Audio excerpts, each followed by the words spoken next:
Welcome to First Round. This is the Turf District.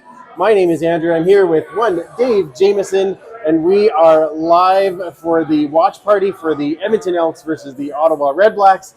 Dave, this is quite a game. Lots on the line. I guess we should probably talk about the elephant in the room, or the very diminutive elephant, in the fact that we have a new starting quarterback in Jarrett Daigie. What do you think?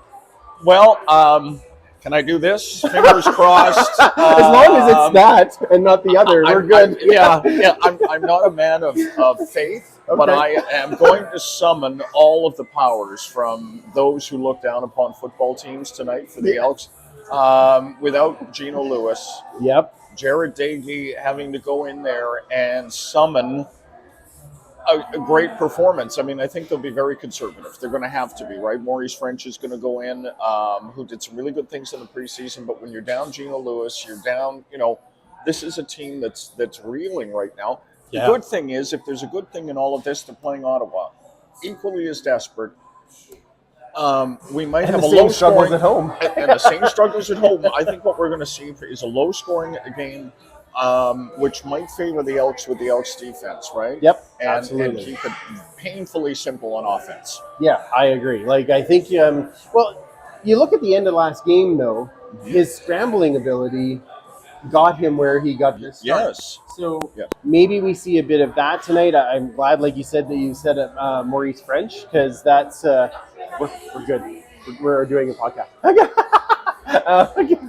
like it. It's live podcast. It's live. This is as live as it gets. Yes. Now, we'll bring her in later because she's Sure. actually wonderful. But we are, I like Maurice French coming in, although not available in fantasy, which is another fail on the fantasy part, which makes me upset. But needless to say, he is going to be there.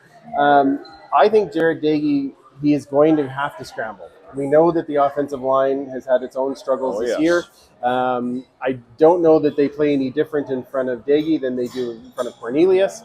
I do hope, though, that they can find a way to break Kevin Brown, let him get some air in here and get running, and open up that chance for Daigie to be passing down the field. Yeah, I think it's maybe indicative of how the games have played out, or it's a fail in the offensive scheme that we haven't seen Kevin Brown to any great degree this year. I agree. I don't know how you go from being the guy who is really, yes, I understand last year was not, in total, it was not a great year for the Elks, but Kevin Brown was one of these stories to emerge from a tough season.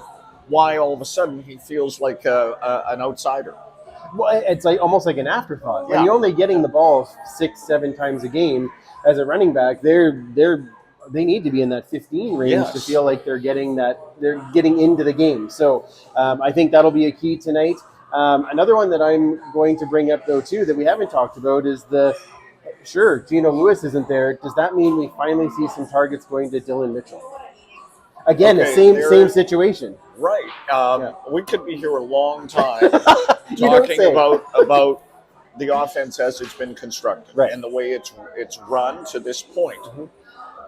But we don't have time. So let's just leave it as this is I'd like to say it's a work in progress, but I'm not sure the word progress is what applies here. It's fair. And it's really a bit of an indictment, frankly, on the direction of this team right now. That's fair. Okay. Yeah. And the thing is now, will the changes come into play when you have a different personnel? I think that's what's going to happen. Now, on the other side of the ball, the defense has been playing well up until last week. They did have a rough game against Toronto. Does the defense make a difference in this game against an Ottawa team that doesn't have the same weapons as the Argos? Yes, I believe so. I think you're going to see and hear Jake Ceresna a lot, and I think that's a good thing for Elks fans. They're probably thinking, good, if I hear Jake Ceresna all through the telecast and the broadcast tonight, then that means they're having a good night. Yes. Yes, I think, and Nick Arbuckle is not Chad Kelly. That's fair, yeah. But now it's going to be Tyree Adams. Right, that's right, Tyree Adams. So it's almost an unknown. Yeah. Now, when we had Jamin Pelly on this week, he said they're trying to have Tyree Adams be more of a pocket passer. He can run. They're trying to get him to be more of a pocket passer. You think that would favor this particular defensive line? Jamin Pelly, Yep. Jake Ceresna, AC Leonard, Daniel Ross. Go get them. We've got to make a difference there. Man, there's a lot of, again, fingers being crossed here that this is a team that's going to be able to deliver I appreciate which finger you put out front when you did that. That's good. But there's a lot being asked of this team, which has, to this point, not found an identity. Right. And is being called. I mean, we're in week 3, and this is a critical game. Absolutely. I mean, I don't know how this happens. Yeah. I know because of, and I saw somebody online saying, "Hey, why bring up the home loss record tonight when it's a road game? Right. What they've done at home doesn't matter this evening. It's part of the story on the Elks, but it doesn't matter tonight." Nope. Tonight, somebody else has a home streak, and we hope to continue that streak so that they can get closer to us. Right. That's really what it comes down to. Yeah. So, lots to be excited about tonight. Again, we're at first round. We're going to be here for the whole game. Come on down and join us. There is deals on beer. If you're wearing Elks gear, you get half price on wings.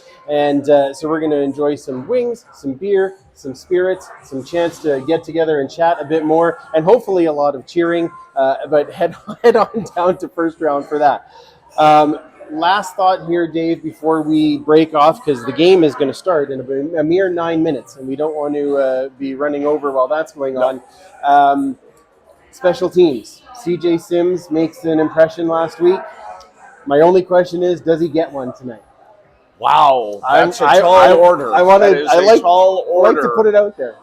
What was the last kick return? Are we talking Kendall Lawrence? 2015. Yep. Ken Dial Lawrence as our good coach. It's funny because we were around Giz last game, right? Absolutely. And he remains the gold standard, will always be the gold standard. But I said to him,